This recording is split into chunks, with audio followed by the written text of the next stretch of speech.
વાગરા વિકાસનો નહીં, હાસ્યનો માર્ગ. તંત્રની બેદરકારીના બોર્ડ જોઈને પ્રજા હસી હસીને લોટપોટ. વાગરાથી મુલેરને જોડતો નવનિર્મિત માર્ગ જે વિકાસની ગાથા કહેવાનો હતો તે હવે તંત્રની બેદરકારીનો જીવતો જાગતો પુરાવો બની ગયો છે.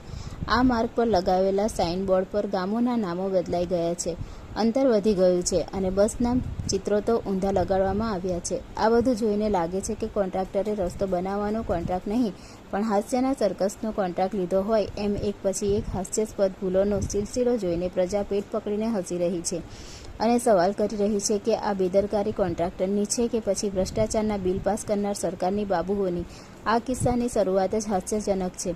સાંચળ ગામનું નામ બોર્ડ પર સાયન લખી દેવાયું છે. કદાચ કોન્ટ્રાક્ટરને લાગ્યું હશે કે ચ કરતાં ય વધુ સારો લાગે છે. ત્યારબાદ પહાજથી વાગરાનું અંતર જે માંડ 5-6 કિલોમીટર છે તેને બોર્ડ પર સીધું 14 કિલોમીટર દર્શાવીને પ્રજાને લૂલી લાયન બનાવવાની કોશિશ કરી છે.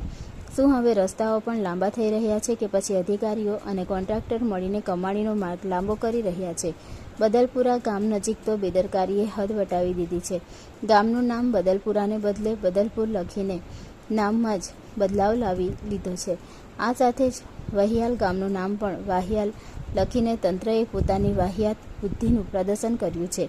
એટલું જ નહીં, બસ સ્ટોપ દર્શાવવા માટે બસનો ફોટો પણ ઊંધો લગાવાયો છે, જાણે બસ બદલપુરા આવતા આવતા ગબડી પડી હોય. આટલું ઓછું હોય તેમ સ્પીડ લિમિટ દર્શાવતું બોર્ડ પણ ઊંધું લગાવીને તંત્રએ જાણે પોતાની સ્પીડનું પ્રદર્શન કર્યું છે, એટલે કે ભ્રષ્ટાચારની સ્પીડ. આ માર્ગ પરની સૌથી મોટી રહસ્યમય ઘટના સ્પીડ બ્રેકરને લઈને સર્જાઈ છે. જ્યાં રોડ પર સ્પીડ બ્રેકરના બોર્ડ લગાવવામાં આવ્યા છે ત્યાં ક્યાંય સ્પીડ બ્રેકરનો પત્તો નથી અને જ્યાં ખરેખર સ્પીડ બ્રેકર છે ત્યાં કોઈ સૂચક બોર્ડ જ નથી. આ જોઈને લોકો મજાક ઉડાવી રહ્યા છે કે શું સ્પીડ બ્રેકર ચોરી થઈ ગઈ કે પછી તેના બોર્ડ કદાચ ચોરોને ખબર પડી ગઈ હશે કે સ્પીડ બ્રેકર કરતાં તેના બોર્ડ જ કિંમતી છે. આ પરિસ્થિતિએ વાહન ચાલકોને મૂંઝવણમાં મૂકી દીધા છે કે ક્યાં સ્પીડ ધીમી કરવી અને ક્યાં નહીં. તંત્રની આ હાસ્યાસ્પદ બેદરકારી જોઈને લોકો કહી રહ્યા છે કે આ તો પ્રજા સાથે લૂપછૂપની રમત છે જેમાં પ્રજા ચકિત થઈ ગઈ છે અને તંત્ર બેદરકાર થઈ ગયું છે. આ ભૂલો જોઈને લોકો પૂછી રહ્યા છે કે આ રસ્તો કોઈ અનુભવી કોન્ટ્રાક્ટરે બનાવ્યો છે કે પછી કોઈ નર્સરીના વિદ્યાર્થીઓને કામ સોંપાયું હતું. આવા કામો સ્પષ્ટ દર્શાવે છે કે તંત્ર અને કોન્ટ્રાક્ટરની મિલીભગતથી કામ થઈ રહ્યું છે અને કોઈને પણ ગુણવત્તાનું ધ્યાન નથી.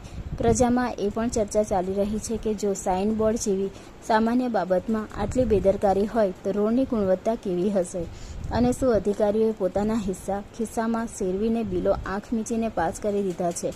આ મુદ્દે તાત્કાલિક પગલાં લેવાવા જોઈએ અને જવાબદારો સામે કડક કાર્યવાહી થવી જોઈએ.